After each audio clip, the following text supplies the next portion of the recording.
Yeah, very much so. The question is, am I intentional about my thought life as I'm seeking to practice and enter into silence, and as I'm beginning to practice listening prayer, or as I'm entering into those kinds of spaces? And absolutely, there are various kind of teachings and ways of going about this, of cultivating silence in our lives. For me, I found one of the best ways to cultivate silence is through listening prayer and through what I will also call lectio divina.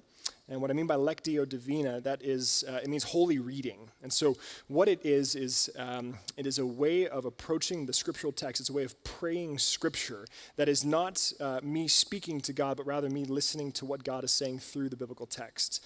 And so often I think we approach the Bible in a way that is cognitively focused, and we're trying to get and sort of almost impress our presuppositions onto the text. That this is what this text means. I've read it before. This is how I've encountered it before.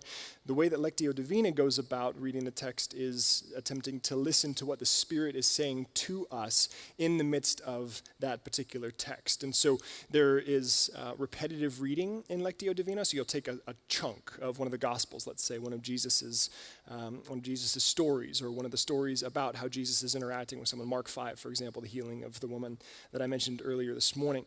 And what Lectio Divina invites us into is to read this passage several times and then to sit with it and to meditate on what is going on in the passage, to listen for a word or a phrase that stands out to us, that the Spirit is calling us to listen to respond to. I'm sure that all of us have had this experience before. When we're reading the scriptures, we will find different aspects of the same stories affecting us in different ways depending on where we find ourselves at that particular moment.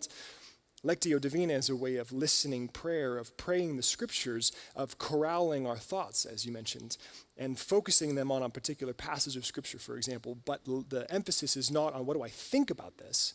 The emphasis is on what is God saying to me through this? What is the Spirit at work to solicit in me? What emotions come up? What stories come up?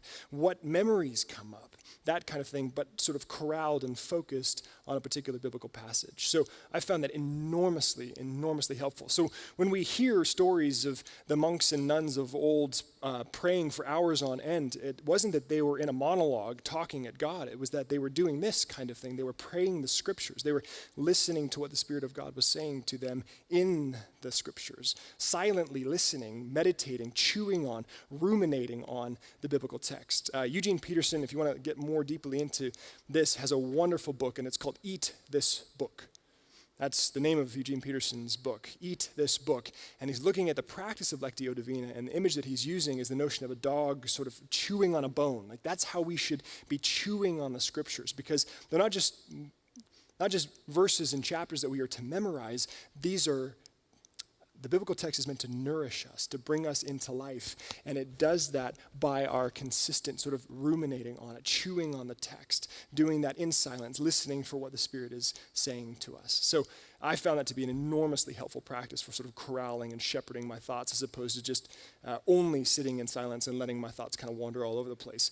I've found that in the midst of sitting in silence, I'm gradually increasing in the ability to sort of corral my thoughts into a place of silence, into a posture of receptivity, into a posture of listening. But practices like Lectio Divina also come alongside that very well in helping sort of focus and corral thought and orientation toward listening to what the Spirit is saying in the text, very much so.